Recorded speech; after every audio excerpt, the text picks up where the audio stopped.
children. Welcome, dear explorers, to the Island of Knowledge. Can you imagine that once taking pictures of loved ones who had passed away was something completely normal and full of love? Today I traveled back in time to the Victorian era to discover the secret of post-mortem photography, a unique way to keep the memory of family alive.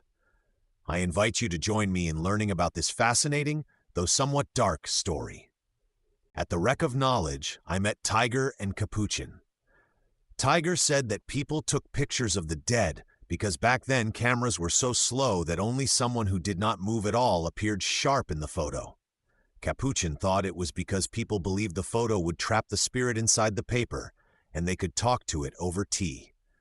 Their ideas made me smile, so I explained that the real reason was the desire to have the only keepsake of a loved one at a time when photography was rare and expensive.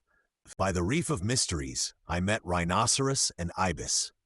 Rhinoceros told me how he saw an old photo where someone was holding up a sleeping person with a special stand so they looked alive, which seemed very complicated and strange to him. Ibis added that he noticed some photos had eyes painted open on the eyelids of the dead to give the impression they were still watching the world. I confirmed these were examples of taking pictures of the dead. Families did everything to make their loved ones look like they were just resting or sleeping in the photos. On the path of explorers, I met Crab and Vulture. I asked them what they knew about post-mortem photos. Crab said that in Victorian times, photography was new and a luxury, so for many families, a photo taken after death was the only image of a loved one they had at all. Vulture added that photographers tried to make the dead look like living people by seating them in natural poses among family, sometimes even painting open eyes on the finished print to ease the pain of loss.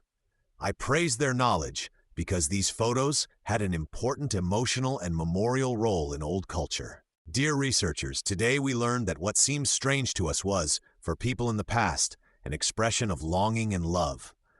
We understood that post-mortem photography was a way to stop time and keep the faces of loved ones forever.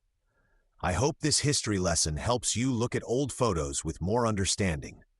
See you on the next fascinating journeys across the Island of Knowledge.